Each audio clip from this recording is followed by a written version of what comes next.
Hello everyone. तो आज हम करेंगे क्लास 10th का साइंस का chapter number 8 how do organism का टॉपिक रिप्रोडक्टिव हेल्थ। ठीक है, तो फर्स्ट ऑफ ऑल हम इसका मीनिंग जान लेंगे। रिप्रोडक्टिव हेल्थ क्या होती है? तो रिप्रोडक्टिव हेल्थ का मीनिंग है कि टोटल वेलबींग। क्या होनी चाहिए? टोटली क्या होनी चाहिए? वेलबींग होनी चाहिए, ठीक होनी चाहिए, अच्छे होनी चाहिए। मतलब इन all aspect of reproduction, physically, emotionally, socially and behaviourally. ठीक है, मतलब हर तरह से क्या होनी चाहिए? हम फिट होनी चाहिए। तो ये होता है reproductive health. Reproductive health means a total wellbeing in all aspect of reproduction, physical, emotional, social and behaviour. ठीक है, तो अब पढ़ेंगे। As we have seen the process of sexual maturation is gradual. जैसे हम देख चुके हैं जो प्रोसेस है सेक्सुअल मैच्योरेशन का है, क्या ग्रेजुअल है? ग्रेजुअल का मतलब ही धीरे धीरे क्या हो रहा है? डेवलप हो रहे हैं। ठीक है, सेक्सुअली मैच्योर हो रहे हैं हम। And take place while generally body growth is still going on. और कब ये होगा? सेक्सुअल मैच्योरेशन कब होगा? जब हमारी बॉडी भी क्या कर रही होगी? ग्रोथ कर रही होगी। Therefore some degree of sexual maturation does not necessarily mean that the body or the mind is ready for the sexual act. ठीक है, तो जो हमारी सेक्सुअल मैच्योरेशन है इसका मीनिंग ये नहीं है कि जो हमारा माइंड है, ये हमारा जो माइंड है ये रेडी है सेक्सुअल एक्ट के लिए। कि अगर आप सेक्सुअली तो मैच्योर हो चुके हो, लेकिन अगर आपका माइंड रेडी नहीं है सेक्सुअल एक्ट के लिए, तो आप क्या नहीं हो? For having and bringing up children. ठीक है, कि आप बच्चों के लिए क्या नहीं हो? रेडी नहीं हो। और किसके लिए? सेक्सुअल एक्ट के लिए क्या नहीं हो? रेडी नहीं हो। वैसे तो आप मैच्योर हो चुके हो, लेकिन आप इसके लिए क्या नहीं हो? रेडी नहीं हो बच्चे को। ठीक है, how do we decide if the body और the mind is ready for this major responsibility? तो अब हम ये डिसाइड करेंगे कि हमारी बॉडी और माइंड कैसे रेडी होगा इस मेजर रिस्पॉन्सिबिलिटी के लिए। क्योंकि आपको पता है चिल्ड्रन की रिस्पॉन्सिबिलिटी क्या है? बहुत ही ज़्यादा क्या है? रिस्पॉन्सिबिलिटी बहुत ही ज़्यादा मुश्किल है लेनी। ठीक है, चिल्ड्रंस की। ठीक है, all of us are under many different kind of pressures about this issue. तो इसकी जो रिस्पॉन्सिबिलिटी है इसमें हम बहुत ही तरीके से प्रेशर में आ जाते हैं जब ये लेते हैं। ठीक है, under many different kind of pressure about this issue. तो इस इशू के बहुत सारे प्रेशर है। There can be pressure from our parents, our friends for participating in many activities. तो हमारे फ्रेंड्स जो हमारे दोस्त होते हैं उनसे भी हमें क्या मिल सकता है? प्रेशर मिल सकता है कि हम इसमें पार्टिसिपेट करें। किस में? सेक्सुअल एक्ट में। ठीक है, तो ये भी एक तरह का प्रेशर हो गया। Whether we are really want to or not, इस वेदर कि हम चाहे हम मतलब हम रियली चाहे या ना चाहे। ठीक है, मतलब हमारी फ्रेंड्स की तरफ से क्या है? प्रेशर आया, तो हमने क्या कर लिया? सेक्सुअल एक्ट कर लिया। लेकिन हम क्या नहीं थे? हम रियली चाह नहीं रहे थे। ठीक है, there can be pressure from families to get married. और कुछ प्रेशर हमारी फैमिलीज की तरफ से आ जाता है। ठीक है, मैरिड के लिए। एंड स्टार्ट हैविंग चिल्ड्रन, की बच्चे करो। ठीक है, there can be pressure from government agency to avoid having children. और कुछ प्रेशर गवर्नमेंट की एजेंसी दे देती है कि बच्चे मत करो। ठीक है, in this situation making choices can be become very difficult. तो इस सिचुएशन में क्या हो जाती है? जो हमारी चॉइस हो जाती है बहुत ही ज़्यादा क्या हो जाती है? डिफ़िकल्ट हो जाती है। मतलब हम डिसाइड नहीं कर पाते कि क्या करें, बच्चे करें या ना करें। ठीक है, मतलब सेक्सुअल एक्ट में इन पार्टिसिपेट करें या ना करें। तो मतलब क्या होगा कि हम सेक्सुअली तो मैच्योर हो गए, लेकिन हमारा माइंड और हमारी बॉडी अभी रेडी नहीं है इसके लिए। ठीक है, तो पढ़ेंगे आगे। We must also consider the possible health consequences of having sex. ठीक है, जब आप सेक्स करते हो तो उसमें कुछ आपके हेल्थ कॉन्सिक्वेंसेज भी आ जाते हैं। ठीक है, we have discuss in class 9th, ये हम डिस्कस कर चुके हैं क्लास 9th में। The disease can be transmitted from person to person in a variety of ways. कि जो डिसीज़ एक पर्सन से दूसरे पर्सन में पहुंचती है, कितने तरीक़ों से पहुंचती है, सब हम पढ़ चुके हैं। ठीक है, since the sexual act is a very intimate connection of the bodies. क्योंकि जो सेक्सुअल एक्ट है हमारा क्या है? किसका? कनेक्शन ऑफ बॉडीज़ का इंटीमेट सीन है। ठीक है, एक्ट है। It is not surprising that many disease can be sexually transmitted. तो इससे आप क्या कह सकते हो कि इससे हमारी डिसीज़ भी क्या हो सकती है? ट्रांसमिटेड हो सकती है। जब आप किसी के कॉन्टैक्ट में जाओगे तो क्या होती है? डिसीज़ भी क्या हो जाएगी? ट्रांसमिट हो जाएगी। अगर आप कोई पर्सन है और उसको कुछ डिसीज़ है और आप उसके कॉन्टैक्ट में गए हैं सेक्सुअली, देन तो वो डिसीज़ आपको भी हो सकती है। ठीक है, जैसे अभी चल रहा था कोरोना वायरस, आप किसी को टच करोगे तो फैल जाएगी। ऐसी ही कुछ डिसीज़ हमारी सेक्सुअली ट्रांसमिटेड डिसीज़ होती है। ठीक है, it is this include bacterial infection such as gonorrhoea and syphilis. ठीक है, तो ये कुछ बैक्टीरियल इन्फेक्शन है, अगर किसी को हो रहे हैं और आप उसके कांटेक्ट में गए हो तो ये आपको भी हो जाएंगे। गोनोरिया मतलब ये आपके हाथों पैर पे थोड़े दाने दाने से हो जाते हैं, लाल लाल से, ठीक है। एंड वायरल इन्फेक्शन जैसे वार्ड्स एंड HIV एड्स, ठीक है। और आपको ये एड्स भी हो सकता है, और ये सब क्या डिसीज़ है, आप इनको सर्च करके देख सकते हो कैसे है, ठीक है। Is it possible to prevent the transmission of such disease during the sexual act. तो जब ये किसी को डिसीज़ हो रही है तो इसको हम कैसे बच सकते हैं, अब ये पढ़ेंगे हम इससे प्रिवेंट कैसे हो सकते हैं। हमें तो पता नहीं है उनको कुछ बीमारी है या नहीं है, तो आप इससे कैसे बच सकते हो। तो ये क्या पॉसिबल है इनसे बचना, इन डिसीज से, using a covering called a condom. तो आप कैसे इससे प्रिवेंट हो सकते हो, कि आप क्या कर सकते हो, जब आप किसी के कांटेक्ट में जाओगे तो आप क्या यूज़ कर सकते हो, कॉन्डम, ठीक है। For the penis during sex help, ठीक है। तो during sex help to prevent transmission of many of this infection. तो किस में हेल्प करेगा, ये किससे बचने में हेल्प करेगा, इन इन्फेक्शन से बचने में हेल्प करेगा कुछ एक्सटेंट तक, ठीक है। ऐसा नहीं है कि 100% श्योर है कि आप कॉन्डम लगा लोगे तो आपको कुछ इन्फेक्शन नहीं पहुंचने का, ठीक है। मतलब आप बहुत हद तक क्या कर सकते हो, कर सकते हो control. Sexual act always has the potential to lead to pregnancy. और सेकंड इसका काम क्या है, जब आप सेक्सुअल एक्ट करते हो तो उसमें क्या पोटेंशियल आ जाती है कि आप प्रेगनेंसी हो सकती है, ठीक है, 100% हो सकती है। Pregnancy will make major demand on the body and the mind of the woman. तो जो प्रेगनेंसी है इसमें क्या चाहिए, एक तो फीमेल जो है उसका माइंड होना चाहिए, ठीक है, और डिमांड होनी चाहिए बॉडी की, तभी क्या होगा, तभी प्रेगनेंसी के लिए मतलब रेडी होनी चाहिए, ठीक है, बॉडी और माइंड भी। If she is not ready for it, अगर वो रेडी नहीं है इसके लिए, her health will be adverse effected. तो अगर उसकी बॉडी और उसका माइंड इस प्रेगनेंसी के लिए रेडी नहीं है तो क्या होगा, फिर उसको एडवर्स इफेक्ट होगी उसके ऊपर, ठीक है। Therefore many ways have been devised to avoid pregnancy. तो इसको अवॉइड करने के लिए हम क्या कर सकते हैं, अवॉइड प्रेगनेंसी हम क्या क्या तरीके अपना सकते हैं, ठीक है। दिस कॉन्ट्रासेप्टिव मेथड्स, ठीक है। तो क्या है, कॉन्ट्रासेप्टिव मेथड है, मेथड कॉन्ट्रासेप्टिव मेथड हम उसको बोलते हैं। It is the avoidance of pregnancy can be achieve by preventing the fertilization of ova. मतलब क्या कर रहे हैं हम, प्रेगनेंसी को अवॉइड कर रहे हैं, कैसे अवॉइड करेंगे, जो फर्टिलाइजेशन है ओवा मतलब एग सेल को फर्टिलाइजेशन होने से हम रोक देंगे, ठीक है, कॉन्ट्रासेप्टिव मेथड से। Fall in a number of categories, fall in a number of categories. One category is the creation of A mechanical barrier, ठीक है। तो पहली कैटेगरी क्या आ गई है कि हम क्या कर सकते हैं, मैकेनिकल बैरियर लगा सकते हैं, जिससे कि एग सेल्स मतलब एग सेल्स और स्पर्म हमारा क्या ना हो, यूनियन मतलब मिले ना एक साथ। तो हम क्या कर सकते हैं, मैकेनिकल बैरियर लगा सकते हैं। उसमें क्या आ जाएगा, एक ये भी आ जाता है कॉन्डम, ठीक है। आप कॉन्डम यूज़ कर सकते हो, इसे आप मैकेनिकल बैरियर बोल रहे हो, फिर फिजिकल बैरियर बोल लो, ठीक है। सो that the sperm does not reach the egg.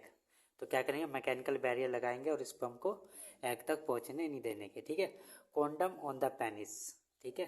तो आप क्या कर सकते हो, यूज़ कर सकते हो कॉन्डम्स एंड पेनिस पर, and similar covering worn in the vagina can serve this purpose, ठीक है। और इससे आप बच सकते हो, ठीक है। ये फीमेल के लिए भी आता है कॉन्डम, ठीक है, वो वाला कवर कर सकते हो वेजाइना पे। Another category of contraceptive act by changing the hormonal balance of the body. Other क्या आ जाएगा, कॉन्ट्रासेप्टिव एक्ट पहला तो हो गया मैकेनिकल बैरियर या फिर इसे बोल लो फिजिकल बैरियर, ठीक है। मतलब फिजिकली हम क्या कर देंगे, प्रिवेंट कर देंगे किसके, union of egg and sperm को। तो इसमें आ सकता है कैर्विकल केप, कॉन्डोम और डायफ्राम, ठीक है। दूसरा मेथड आ जाएगा केमिकल मेथड। केमिकल मेथड का मतलब क्या होगा, केमिकल मतलब दवाइयाँ, कि दवाइयाँ ले ले, ठीक है। तो by changing the hormonal balance of the body so that the eggs are not release and fertilization can not occur. तो आप क्या कर सकते हो, दूसरा मेथड कि आप क्या ले सकते हो, कुछ पिल्स ले सकते हो, और इससे क्या होगा, पिल्स ये बहुत ज़्यादा हमारी बॉडी पे इफेक्ट करेगी, साइड इफेक्ट इसके बहुत ज़्यादा होंगे, ठीक है, क्योंकि ये क्या करेगा, हार्मोनल को इम्बैलेंस कर देगा, ठीक है। मतलब ये जो हर महीने क्या होता है लेडीज़ के अंदर एग रिलीज होते हैं, उसको रिलीज नहीं होने देने का, so that the eggs are not release, ठीक है, एंड फर्टिलाइजेशन कैन नॉट। अगर जब एग ही रिलीज नहीं होने का तो फर्टिलाइजेशन कहाँ से हो जाएगा, ठीक है। This drug commonly need to be taken orally as pills. तो इन ड्रग्स को हम कैसे ले सकते हैं, पिल्स के फॉर्म में ले सकते हैं। However since they change hormonal balance they can cause side effect too, क्योंकि ये क्या चेंज कर रहे हैं, हमारे हॉर्मोन्स को ही चेंज कर रहे हैं। हॉर्मोन्स मतलब एग को रिलीज ही नहीं होने दे रहे, तो मतलब एक तरह से हम अपनी बॉडी के साथ क्या कर रहे हैं, अंदर कुछ चेंजेस कर रहे हैं बॉडी के अंदर, जो हमारी नेचुरली होते हैं। तो नेचुरली जो हो रहे हैं हमारी बॉडी के अंदर चेंजेस, अगर आप उनको रोकोगे तो उसके तो साइड इफेक्ट आपकी बॉडी पे 100% पड़ेंगी, ठीक है। Other contraceptive devices such as the loop और the copper T are place in the uterus to prevent pregnancy. और इसका दूसरे कॉन्ट्रासेप्टिव मेथड भी आप यूज़ कर सकते हो, ठीक है। इनको हम क्या बोलेंगे, IUCD, intra uterine contraceptive device. ये क्या हो गया, डिवाइस हो गया, इनको यूज़ कर सकते हैं हम, ठीक है। जैसे हो गया लूप और कॉपर टी। ये कैसे होगा, आप ये कहाँ पे प्लेस कर देंगे, हम इसको यूट्रस के अंदर प्लेस कर देंगे टू प्रिवेंट प्रेगनेंसी, प्रेगनेंसी से बचने के लिए। Again they can cause side effect due to irritation of the uterus. अगर आप किसी चीज़ को अपनी यूट्रस के अंदर फिट करोगे, प्लेस करोगे, तो वहाँ पे इरिटेशन होगी, और इरिटेशन की वजह से क्या होगी, आपके साइड इफेक्ट होगी, ठीक है। If the vas deferens in the male is blocked, sperm transfer will be prevented, ठीक है। तो अगर आप वास डिफरेंसी को क्या कर दोगे, ब्लॉक कर दोगे, ठीक है, तो क्या होगा, ठीक है। ये क्या है हमारा वास डिफरेंसेस, आप इसको यहाँ से ब्लॉक कर दोगे तो क्या होगा, यहाँ से भी यहाँ से ब्लॉक कर दोगे तो आप क्या होगा, यहाँ पे स्पर्म बनेगा, तो यहाँ पे क्या होगा, ट्रांसफ़र नहीं होने का यहाँ तक, ठीक है। तो ट्रांसफ़र नहीं होने का तो एग सेल तक जाएगा नहीं, और एग सेल तक नहीं जाएगा तो क्या होगा, प्रेगनेंसी से हम बच जाएंगे, ठीक है। पर ये क्या है, सर्जिकल मेथड, ठीक है। तो ये कौन सा मेथड है, सर्जिकल मेथड, मतलब सर्जिकल से हो जाएंगे। Sperm transfer will be prevented, तो स्पर्म ट्रांसफ़र को हम क्या कर सकते हैं, प्रिवेंट कर। If the fallopian tube in the female is blocked, अगर हम फीमेल का जो रिप्रोडक्टिव सिस्टम है उसमें क्या होती है, फैलोपियन ट्यूब, ठीक है, अगर उसको ही ब्लॉक कर देंगे, the egg will not able to reach the uterus, ठीक है। यह फैलोपियन ट्यूब, ठीक है, आप इसको यहाँ पे ब्लॉक, ठीक है। तब जब आप इसको ही क्या कर दोगे, फैलोपियन ट्यूब को यहाँ से क्या कर दोगे, ब्लॉक कर दोगे, ठीक है, यहाँ से आप ब्लॉक कर दोगे तो क्या होगा, यहाँ पे एग बन रहा है, ये यहाँ से इसमें एंटर ही नहीं करने का यूट्रस में, और यहाँ से स्पर्म आएगा, स्पर्म अगर एग ही नहीं है तो फिर कैसे हो जाएगा, तो फिर हम प्रेगनेंसी से क्या कर सकते हैं, बच सकते, ठीक है। तो egg will not be able to reach the uterus, in both cases fertilization will not take place, तो दोनों केसेस में क्या होगा, फर्टिलाइजेशन होने का ही नहीं।